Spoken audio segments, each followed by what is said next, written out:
The courtroom drama surrounding Blake Lively has taken yet another dramatic twist, and this time, it's not just the media or the fans reacting, it's legal expert celebrities, and even some of her own supporters who are asking tough questions. In what's being called a strategic legal diversion, Blake Lively's legal team has reportedly issued a fresh wave of subpoenas targeting creators, bloggers, and even former associates.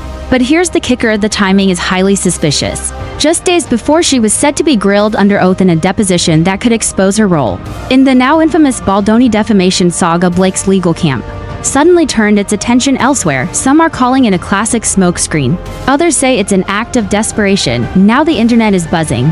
Why is Blake Lively trying to shift the focus away from her deposition? Why are seemingly unrelated creators and journalists being roped into this legal battle? And most importantly, what is she trying to hide as public scrutiny intensifies? A growing number of industry insiders are beginning to speculate that these latest subpoenas are not about the truth but about controlling the narrative. The court of public opinion, it seems, is not so easily manipulated anymore. What began as a defamation suit involving Justin Baldoni has exploded into a full-blown Hollywood scandal. And while Blake's team has insisted that the subpoenas are routine and necessary, many observers believe it's a calculated distraction, a legal maneuver designed to keep the spotlight off what could be a devastating deposition for the actress, especially after new leaks and insider reports suggest that Blake's statements under oath could contradict her prior public claims, putting her credibility on the line like never before.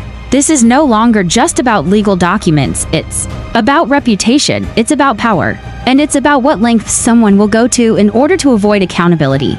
From social media backlash to closed-door meetings with executives, from the legal chess moves to the mounting pressure of a very public unraveling, this story has become the center of a growing storm. So buckle up, because what we're about to uncover paints a picture of a legal and personal crisis that Blake Lively may not be able to PR spin her way out of this time. When the legal war between Blake Lively and Justin Baldoni first exploded into public view, most people assumed it would be a short-lived courtroom spat, a Hollywood misunderstanding that would eventually be resolved behind closed doors. But as the weeks rolled on, what began as a relatively straightforward defamation case mutated into something far more complex, far more personal, and far more damaging than anyone could have predicted. It wasn't just about legal claims or character disputes anymore. It was about power, leverage, image, and ultimately survival. The battle lines were drawn not only in courtrooms, but also across newsrooms, social media platforms, and the entertainment industry itself. Blake Lively, once known for her carefully curated public image and a spotless reputation, now found herself in the middle of an increasingly tangled web of allegations, legal filings, and public scrutiny. But perhaps the most surprising twist was her legal team's recent move to serve subpoenas to content creators, journalists, and commentators, a decision that has sent shockwaves through the internet and beyond. At the heart of this unfolding drama is a question that refuses to go away. What is Blake Lively trying to distract from? Why now? And what does she risk revealing in her upcoming deposition? Because make no mistake, the subpoena strategy may seem bold on the surface, but many see it as a smokescreen, a carefully orchestrated deflection to take the heat off her looming court appearance. Justin Baldoni's legal team has already made it clear that they believe Blake's deposition could become the linchpin in their case. And with rumors swirling that key text messages, emails, and internal communications contradict her public narrative, the stakes couldn't be higher. Blake's team, of course, denies any ulterior motive. In public statements and court filings, they maintain that the subpoenas are simply part of the discovery process, a necessary step in identifying those who may have spread or amplified false narratives related to the dispute. But here's the catch: the timing of these subpoenas has raised more than a few eyebrows. They were issued mere days before Blake was expected to sit for a lengthy and potentially explosive deposition. That deposition, according to court insiders, includes a series of uncomfortable questions about her involvement in behind-the-scenes media campaigns, her relationship with key PR operatives, and even potential coordination with third parties to shape public perception. If those questions are answered truthfully and under oath, the implications could be massive, not just for Blake's case against Baldoni, but for her broader standing in Hollywood. In this context, the subpoenas appear less like a legal necessity and more like a distraction, a flashy maneuver designed to spark a new controversy and draw attention away from what could become a deeply embarrassing legal moment. And the targets of these subpoenas aren't random. They include outspoken critics, independent journalists, and influencers who have been openly critical of Blake's actions or have published material related to the Baldoni case. Some of them have even been accused without direct evidence of coordinating with Baldoni's team, a claim that legal analysts have called absurd and borderline defamatory in itself. But there's another layer to this story, one that goes deeper than the legal wrangling or the PR spin. Behind closed doors, people inside the industry are beginning to whisper about Blake's growing sense of isolation, once a beloved fixture at red carpet events and Hollywood galas. Her recent public appearances have been few and far between. Executives at major studios have reportedly grown nervous about the ongoing fallout, particularly as new information continues to leak from court filings and private communications. Some insiders even claim that major sponsorships and production deals have quietly been put on pause, pending the outcome of the deposition and the larger legal dispute. In an industry where perception is everything, this kind of reputational damage is difficult, if not impossible, to fully recover from. Meanwhile, Justin Baldoni has taken a markedly different approach. While his legal team continues to challenge Blake's claims and defend his name, he has largely stayed out of the media spotlight, opting instead to let the facts speak for themselves. And that strategy appears to be paying off. Court documents filed by his attorneys show a carefully constructed case, one that centers on inconsistencies in Blake's statements, internal documents, and public narratives. The argument is simple, that Blake, in an effort to maintain control over her public image, engaged in a series of behind-the-scenes moves that went beyond standard PR and into potentially defamatory territory. If that narrative holds up in court, the consequences could be devastating, and that's where the deposition becomes so crucial. According to sources familiar with the case, Blake will be asked to explain in detail how certain stories about Baldoni made their way into specific publications, how confidential details about their dispute became public, and whether or not she ever personally authorized or directed any of those disclosures. These are not easy questions, and for someone whose brand has long relied on being viewed as above the fray, as someone untouched by Hollywood scandal, the answers could be damaging on multiple fronts. Her lawyers are reportedly preparing her for hours of tough questioning, knowing full well that even a single misstep could change the course of the case and her career. That perhaps is what makes the subpoena strategy so telling. Because while Blake's legal team insists they are simply trying to get to the truth, the public and the press are increasingly seeing this as a case of aggressive legal intimidation. By targeting independent voices, critics, and commentators, they are not only broadening the scope of the legal fight, but also sending a chilling message: speak up and you could be next. Already several of the subpoenaed creators have spoken out, saying they believe this is an attempt to silence dissent and shift focus away from the more pressing questions surrounding Blake's own actions. And in the court of public opinion, those voices are starting to gain traction. In fact, one of the subpoenaed journalists revealed that they had previously received private threats of legal action if they did not retract their coverage that was, according to them, based entirely on public documents and verified sources. Now faced with a formal subpoena, they say the goal is no longer to correct the record, but to scare people into silence. This isn't about justice, one creator said. This is about control. This is about power, and it's about distraction. Even some legal experts are beginning to voice concerns about what this means for freedom of the press and the broader conversation around celebrity accountability. If high-profile figures can use the legal system to stifle commentary and shift narratives, where does that leave independent media? Where does that leave truth? The chilling effect is real, and it's already being felt by those who've received subpoenas in this case. And through all of this, Blake Lively remains silent, at least publicly.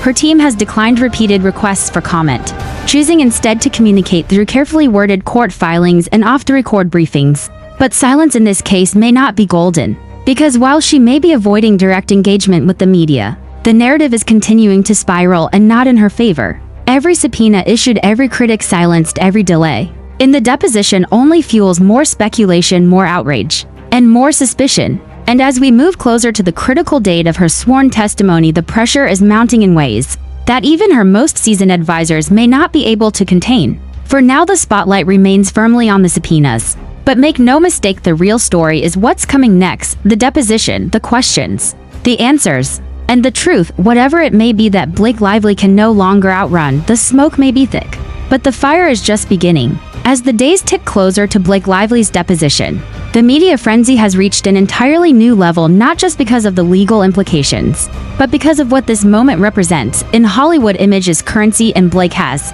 spent years building one of the most carefully protected brands in the business. From her fairytale marriage to Ryan Reynolds to her seamless transition from television to blockbuster films, Blake has long been positioned as the unproblematic, wholesome starlet in a sea of controversy-prone personalities, but now that image is under siege. Not because of rumors or gossip, but because of sworn testimony, legal filings, and what appears to be a widening campaign of legal pressure aimed at shifting the narrative and suppressing voices that threaten to unravel her story. What's particularly fascinating and disturbing to some is the way this campaign is playing out.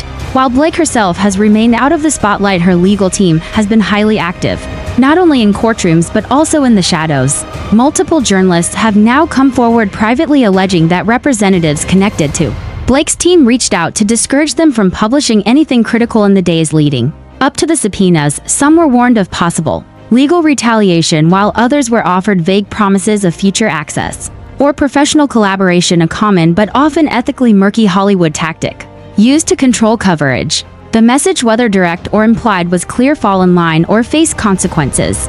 But many did not fall in line, and the result has been a wave of subpoenas issued to those who refused to back down. The scope of these subpoenas has raised eyebrows even among legal experts. Some are so broadly worded that they demand all communications related to Blake Baldoni or the ongoing case, including internal editorial notes, private DMs, and unpublished drafts. It's an aggressive approach, one that seems more concerned with uncovering critics than uncovering facts. And it's starting to backfire. The very content creators and journalists who were targeted are now becoming part of the story, exposing the pressure they faced publishing their own experiences and casting serious doubt on Blake's motives. This has created an unusual dynamic in the media. Blake's efforts to control the story have only fueled it further. What might have been a quiet pre-deposition phase has turned into a highly visible PR disaster. News outlets that previously remained neutral are now beginning to dig deeper. Social media platforms, especially those aligned with independent creators, have exploded with commentary, memes, and threads dissecting the subpoenas and what they reveal about Blake's state of mind. The dominant theory that she's afraid, not of losing the case outright, but of what might be revealed when she finally has to answer questions under oath. One of the biggest concerns for Blake's team, according to insiders, revolves around digital communication. Texts, emails, Slack messages, the kind of informal chatter that, in the hands of a skilled legal team, can paint a very different picture from a curated press release. Justin Baldoni's attorneys have reportedly obtained dozens of such messages through discovery, and they plan to use them during Blake's deposition. Some of these messages, according to reports, may directly contradict earlier public statements Blake made about her relationship with Baldoni, her knowledge of certain leaks, and her involvement in media strategy. That's why the subpoena move is being seen by many not just as a smokescreen, but as a panic response. When cornered by the weight of her own statements, Blake's team appears to be throwing everything they can into the mix, hoping that at least one of their moves distracts long enough to blunt the impact of the deposition. But legal experts warn that this could have the opposite effect. If a judge determines that the subpoenas are overly broad, retaliatory, or irrelevant to the core issues, Blake's credibility could take another hit. Worse, it could result in sanctions or a narrowing of her claims. The court of public opinion is already leaning heavily against her. Fans who once saw Blake as a Hollywood role model are beginning to ask uncomfortable questions. Why is she targeting journalists? Why now? Why are some of these subpoenas going to creators who simply commented on the case using publicly available information? The line between legal strategy and image control has blurred, and people are noticing. Even celebrities are beginning to take sides, albeit cautiously.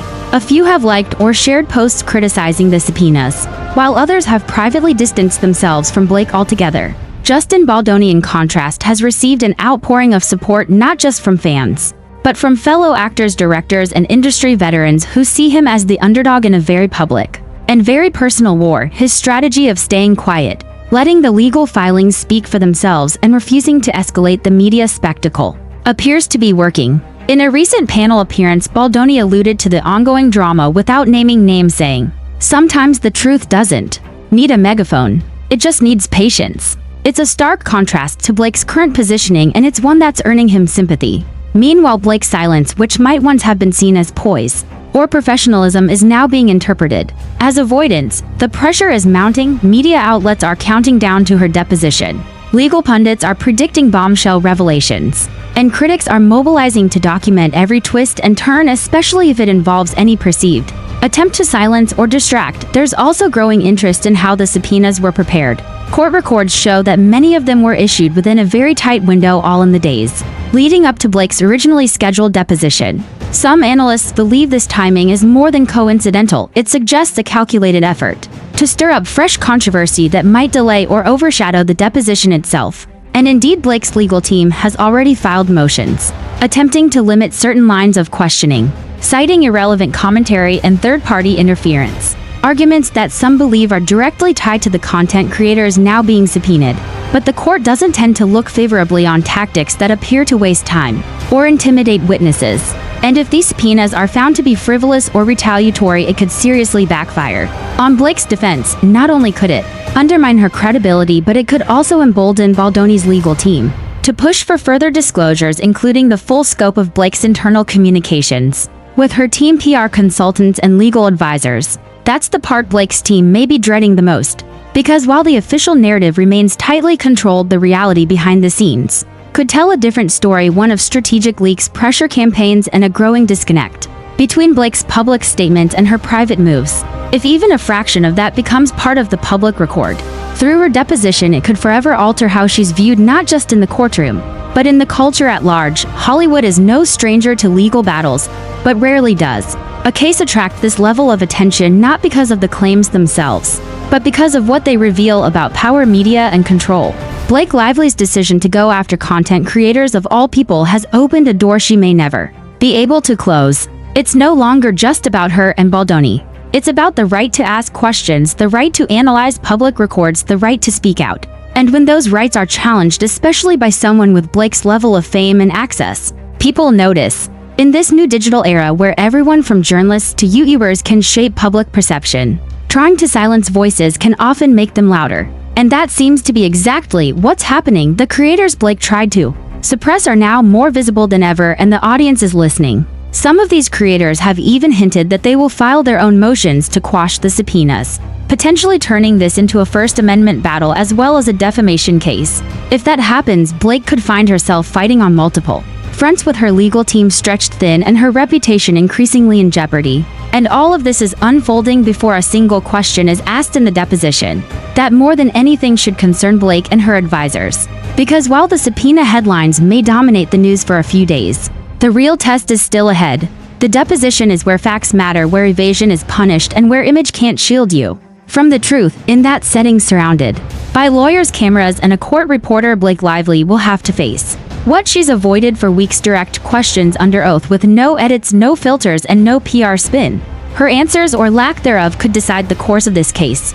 They could influence future legal decisions, change public opinion, and even reshape her career. And no amount of subpoenas will stop that moment from coming. It's on the calendar, it's real, and it's coming fast. The turning point in any legal scandal isn't always a courtroom decision or a press conference, it's often the moment public sympathy begins to shift, and that's exactly what we're witnessing now with Blake Lively. Once seen as a Hollywood golden girl, her decision to go on the offensive by subpoenaing content creators, journalists, and even fans who've spoken critically has triggered something she didn't seem prepared for: widespread backlash, not just from the media, but from her own supporters, from industry insiders, and from the very digital creators whose platforms were initially small, but are now commanding massive audiences thanks to Blake's legal overreach. Ironically, the subpoenas meant to silence critics have only amplified their voices, and now those voices are raising serious concerns, not just about her deposition, but about the entire integrity of her legal campaign. This backlash isn't